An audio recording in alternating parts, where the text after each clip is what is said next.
के मौके पर पीएम मोदी नए पंबन रेल पुल का उद्घाटन करेंगे। ये पुल भारत का पहला वर्टिकल लिफ्ट समुद्री पुल है। पीएम मोदी रोड ब्रिज से एक ट्रेन और एक जहाज को हरी झंडी दिखाएंगे और पुल के संचालन को देखेंगे। आपको बता दें कि पंबन पुल का गहरा सांस्कृतिक महत्व है। रामायण के अनुसार राम सेतु का निर्माण रामेश्वरम के पास धनुषकोडी से शुरू हुआ था। ब्रिज के उद्घाटन के बाद पीएम मोदी रामेश्वरम में रामानाथ स्वामी मंदिर में दर्शन और पूजन करेंगे। तस्वीरें आपके सामने है, जिसका उद्घाटन आज प्रधानमंत्री नरेंद्र मोदी के द्वारा किया जाएगा। पंबन पुल की बात करें, जिसकी विशेष महत्वता है पौराणिक कथाओं में भी, जहां से ये पुल त्रेता युग से संपर्क रखता है। पहला वर्टिकल लिफ्ट ब्रिज ये बनकर तैयार हुआ है और रामेश्वरम में आज पंबन ब्रिज का उद्घाटन करेंगे प्रधानमंत्री नरेंद्र मोदी। और साथ ही उद्घाटन के बाद रामेश्वरम में रामानाथ स्वामी मंदिर में दर्शन और पूजन करने के लिए भी जाएंगे पीएम मोदी। तो देखिए, पीएम मोदी आज इसका उद्घाटन करेंगे, जिसकी तस्वीरें भी हम आपको दिखा रहे हैं। और उसके बाद प्रधानमंत्री का और भी कार्यक्रम जो है वो रहने वाला है। रामेश्वरम में वो दर्शन के लिए भी जाएंगे और रामेश्वरम में भारत के पहले वर्टिकल लिफ्ट ब्रिज का उद्घाटन करेंगे पीएम। और आपको बता दें कि इसके साथ ही पीएम प्रदेश को 8,300 करोड़ रुपए से अधिक के विकास कार्यों की सौगात भी देंगे। आपको बता दें कि आज का ये कार्यक्रम तमिलनाडु के रामेश्वरम में रहने वाला है, जहां पर नए पंबन ब्रिज का उद्घाटन पीएम करेंगे। ये भारत का पहला वर्टिकल रेलवे लिफ्ट पुल होगा। आपको बता दें कि पीएम मोदी ने कल इस बारे में लिखा भी था। रामेश्वरम में बना नया पुल 1914 में बने पुराने पंबन ब्रिज की जगह लेगा।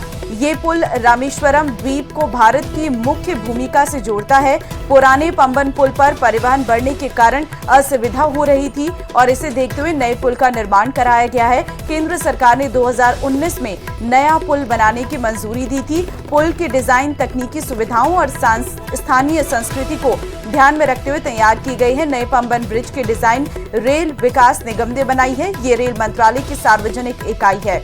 नए पंबन ब्रिज को बनाने में कुल 535 करोड़ रुपए का खर्च आया है। देखिए, वर्टिकल पुल एक ऐसा पुल होता है जिसे जरूरत पड़ने पर पानी की सतह से ऊपर उठाया जा सके और वर्टिकल पुल को ऊपर उठाने पर उस जगह से पानी के बड़े जहाज आसानी से गुजर सकेंगे।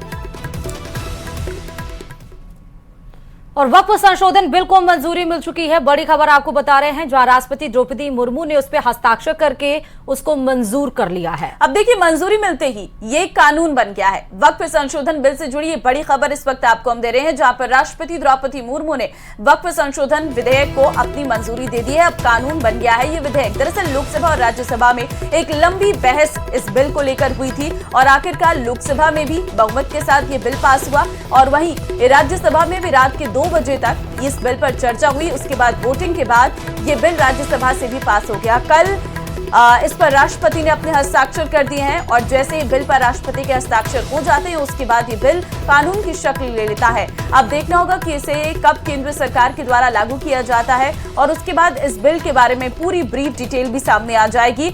बाकायदा ये बिल कई मायनों में अहम माना जा रहा है, जिसका विरोध पुरजोर विपक्ष की ओर से और कई मुस्लिम समुदाय के लोगों से भी किया गया था।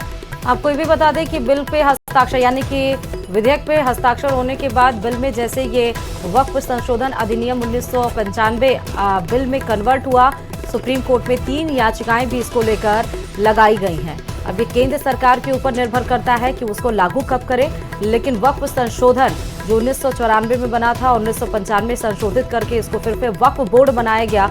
उस पर लंबी बहस के बाद ये बिल तो बन गया, लेकिन कब से लागू होगा ये केंद्र सरकार के ऊपर निर्भर। और आज बीजेपी का स्थापना दिवस है। स्थापना दिवस पर बीजेपी मना रही है सेवा सप्ताह। 6 से 12 अप्रैल तक सेवा सप्ताह का आयोजन किया जाएगा। सोशल मीडिया पर बीजेपी फॉर विकसित भारत कैंपेन भी बीजेपी की तरफ से चलाया जाएगा। हर कार्यकर्ता परिवार के साथ झंडा लगाकर फोटो खिंचवाएंगे। 7 अप्रैल को बूथ स्तर पर प्राथमिक सदस्यों का सम्मान होगा। 8 और 9 अप्रैल को मंडल पर सक्रिय सदस्यों का सम्मेलन होगा।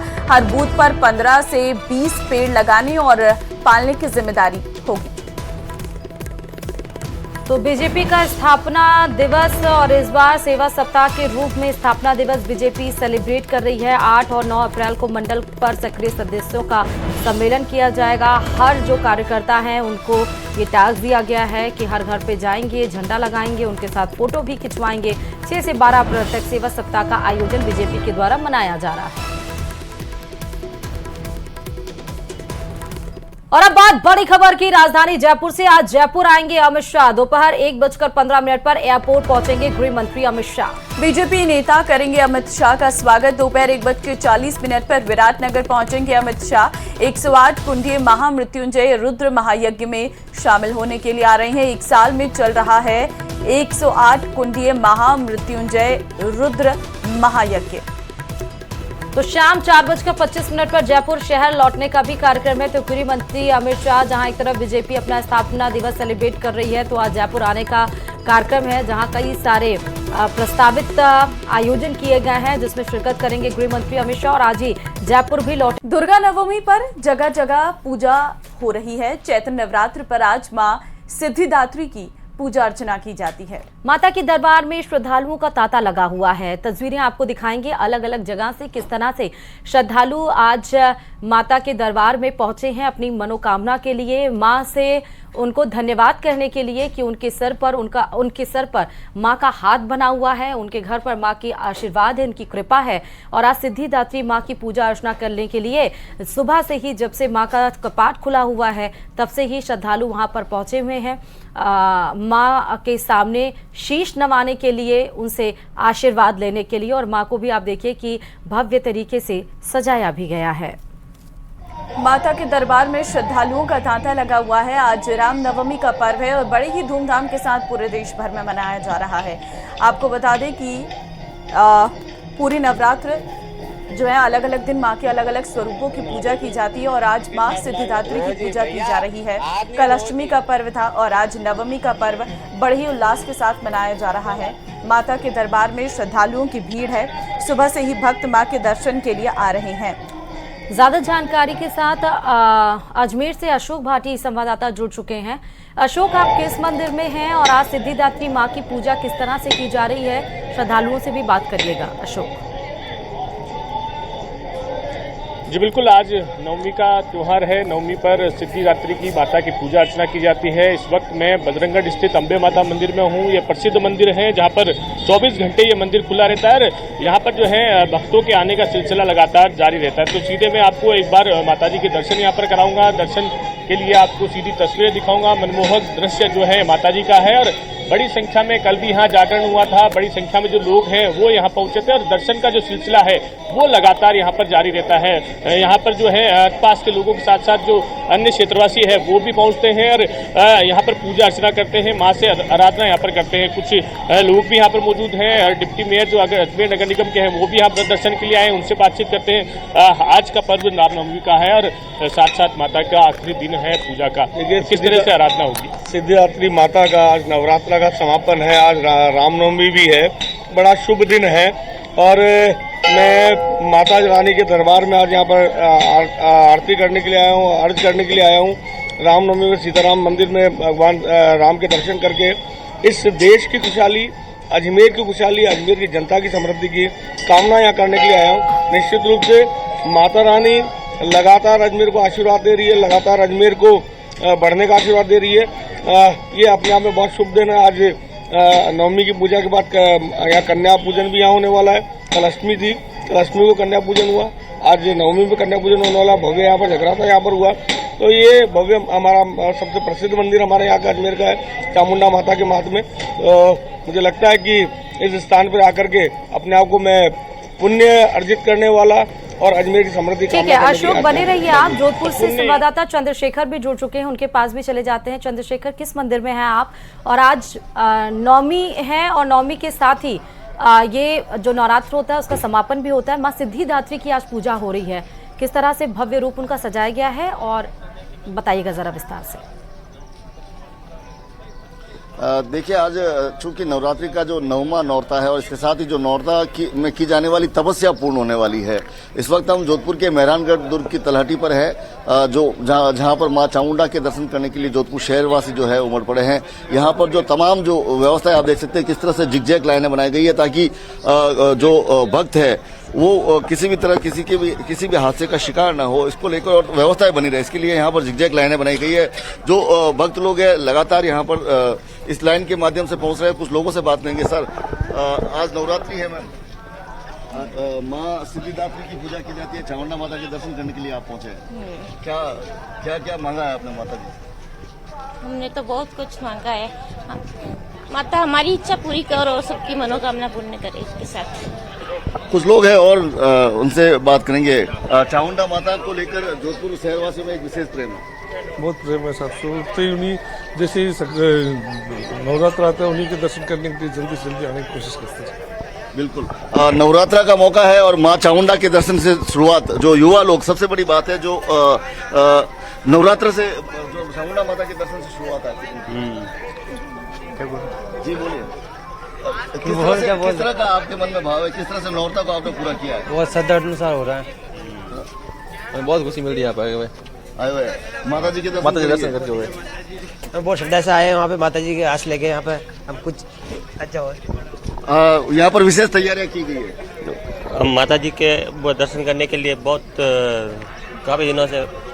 बिल्कुल, आप देख सकते हैं ये लंबी जो जिगजैग लाइन है जिसके माध्यम से जो व्यवस्थाओं को कंट्रोल किया जा रहा है। और इस बार मेहरानगढ़ दुर्ग में जो है पॉलीथीन के जो प्रयोग पर जो है रोक लगाई गई है। कुछ यहाँ पर जो मौजूद सुरक्षाकर्मी उनसे भी बात करेंगे, क्या क्या व्यवस्थाएं, क्या क्या तैयारी यहाँ पे मेहरानगढ़ दुर्ग की तरफ से की गई है। वो दुर्ग प्रशासन के जो लोग हैं उनसे भी बात करेंगे, जानने का प्रयास करेंगे कि क्या व्यवस्थाएं यहाँ पर की गई है। सर, आज नवरात्रि का जो 9वीं नौरता है, बिल्कुल जो यहाँ पर व्यवस्था संभाल रहे हैं जो चीफ है यहाँ के, उनसे बात करेंगे जो यहाँ की बाहर की सुरक्षा व्यवस्था देख रहे हैं। सर, आज नवरात्रि का 9वां दिन है और विशेष उत्साह है लोगों में। बहुत अच्छी बात है हुक्म, हमारी पूरी व्यवस्था है। बाकी इसके लिए जो है कमेंट्स जो है वो हमारे डिटेल्ड अधिकारी हैं वो कर पाएंगे। यहाँ पर जो तमाम व्यवस्थाएं की गई है, तमाम सुरक्षा की व्यवस्थाएं की गई है। जिस तरह से यहाँ पर आप देख सकते हैं कि जो अंदर पॉलीथीन के प्रयोग पर जो है निषेध लगाया गया है। इसके साथ ही 7 बजते ही यहाँ पर जो जिगजैग लाइन के लिए जो जिगजैग बनाए गए वो पूरी तरह से भर चुके थे और लोग जैसे ही दरवाजा खुला मां चामुंडा के दर्शन करने के लिए लोग वहां पर पहुंचने लगे। जी मुझे चंद्रशेखर ये भी बताइएगा कि मेहरानगढ़ दुर्ग की विशेष महत्वता क्या है, क्योंकि श्रद्धालुओं का तांता काफी ज्यादा संख्या में देख सकते हैं हम।